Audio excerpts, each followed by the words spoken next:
السلام علیکم دوستوں، پوائنٹ شیئر ٹی وی میں خوش آمدید۔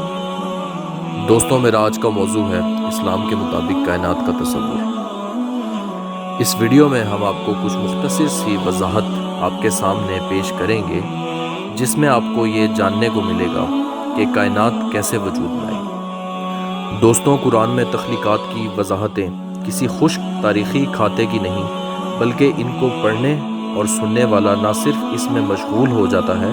بلکہ ان وضاحتوں سے سبق بھی حاصل کرتا ہے۔ آئیے سورہ جاثیہ کی آیت نمبر 3 سے 5 سنیے۔ ان فی السماوات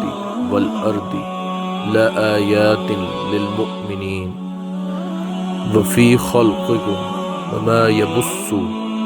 من دابۃ آیات لقوم یوقنون واختلاف اللیل والنہار وما انزل اللہ من السماء من رزق فأحیا به الارض بعد موتها تصریف الریاح آیات لقوم یعقلون، جس کا ترجمہ کچھ یوں ہے: بے شک آسمانوں اور زمین میں نشانیاں ہیں ایمان والوں کے لیے، اور تمہاری پیدائش میں اور جو جانور وہ پھیلاتا ہے ان میں نشانیاں ہیں یقین والوں کے لیے، اور رات اور دن کی تبدیلیوں میں، اور اس میں کہ اللہ نے آسمان سے روزی کا سبب مینا اتارا تو اس سے زمین کو اس کے مرے پیچھے زندہ کیا، اور ہواؤں کی گردش میں نشانیاں ہیں عقل مندوں کے لیے۔ قرآن کے مطابق اس کائنات کا ایک مخصوص وقت مقرر ہے۔ آئیے سورہ کہف کی آیت نمبر 38 سنیے۔ وَلَقَدْ خَلَقْنَا السَّمَاوَاتِ وَالْأَرْضَ وَمَا بَيْنَهُمَا فِي سِتَّةِ أَيَّامٍ وَمَا مَسَّنَا مِن لُغُوبٍ، جس کا ترجمہ کچھ یوں ہے: اور ہم نے آسمانوں اور زمین کو اور جو ان میں ہے سب کو 6 دن میں بنا دیا، اور ہم کو ذرا تکان نہیں ہوئی۔ قرآن پاک آئنسٹائن کی اسٹیڈی اسٹیٹ تھیوری سے واضح انکار کرتا ہے، جو بگ بینگ تھیوری یعنی کائنات کا خود سے وجود میں آنا اور لامحدود عمر ہونا ہے، اس پر انحصار کرتی ہے۔ آئیے سورہ انبیاء کی آیت نمبر 30 کو سنیے، جو بگ بینگ تھیوری جیسی من گھڑت کہانی کو کیسے ناکام کر رہی ہے۔ اولم یر الذین کفروا ان السماوات والارض كانتا رتقا ففتقناهما وجعلنا من الماء كل شيء حي افلا يؤمنون، جس کا ترجمہ کچھ یوں ہے: کیا کافروں نے نہیں دیکھا کہ آسمان اور زمین دونوں ملے ہوئے تھے تو ہم نے جدا جدا کر دیا، اور تمام جاندار چیزیں ہم نے پانی سے بنائیں، پھر یہ لوگ ایمان کیوں نہیں لاتے؟ اسی طرح سورہ انبیاء کی آیت نمبر 33 سنتے ہیں۔ وَهُوَ الَّذِي خَلَقَ اللَّيْلَ وَالنَّهَارَ وَالشَّمْسَ وَالْقَمَرَ كُلٌّ فِي فَلَكٍ يَسْبَحُونَ، جس کا ترجمہ کچھ یوں ہے: اور وہی تو ہے جس نے رات اور دن اور سورج اور چاند کو بنایا، یہ سب یعنی سورج اور چاند اور ستارے آسمان میں اس طرح چلتے ہیں گویا تیر رہے ہیں۔ سورہ الذاریات آیت نمبر 47 میں اللہ تعالیٰ فرما رہے ہیں: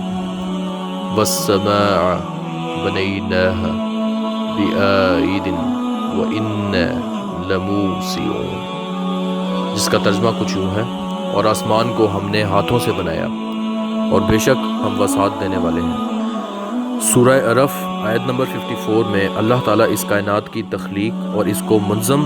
کرتے ہوئے بیان کر رہے ہیں: ان ربکم اللہ الذی خلق السماوات والارض فی 6 ایام ثم استوى علی العرش یغشی اللیل النہار یطلبہ حثیثا والشمس والقمر والنجوم مسخرات بأمرہ الا لہ الخلق والامر تبارک اللہ رب العالمین، جس کا ترجمہ کچھ یوں ہے: کچھ شک نہیں کہ تمہارا پروردگار خدا ہی ہے جس نے آسمانوں اور زمین کو 6 دن میں پیدا کیا، پھر عرش پر جا ٹھہرا۔ وہی رات کو دن کا لباس پہناتا ہے کہ وہ اس کے پیچھے دوڑتا چلا آتا ہے،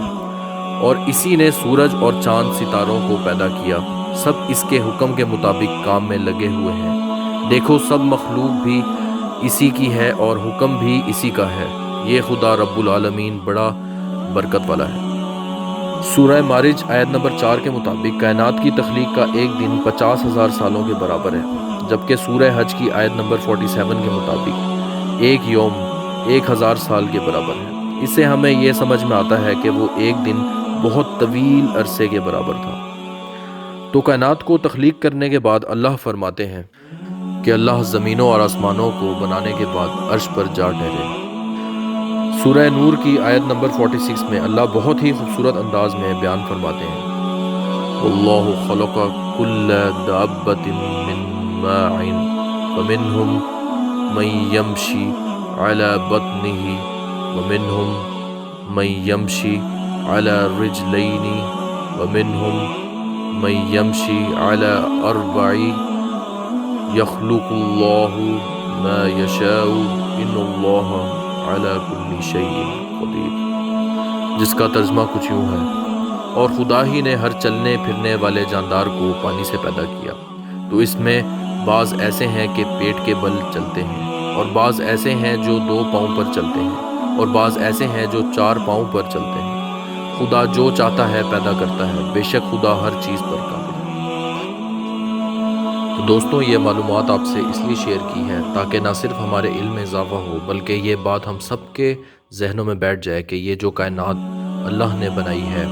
اور اس کے بارے میں جو کچھ بھی قرآن پاک میں 1400 سال پہلے بتایا گیا،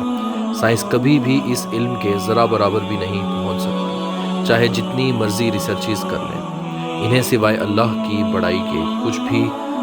نظر نہیں آنا، نہ ہی سمجھ میں آنا ہے۔ شکریہ دوستوں، اگر آپ کو میری یہ ویڈیو پسند آئی ہے تو میرے چینل کو ضرور سبسکرائب کریں اور بیل آئیکن پر کلک کریں میری ویڈیو سب سے پہلے دیکھنے کے لیے، اور اپنے دوستوں میں شیئر کرنا نہ بھولیے۔ میں آپ کی خدمت میں ایک نئی ویڈیو کے ساتھ پھر حاضر ہوں گا۔ اپنا بہت بہت خیال رکھیے۔ اللہ حافظ۔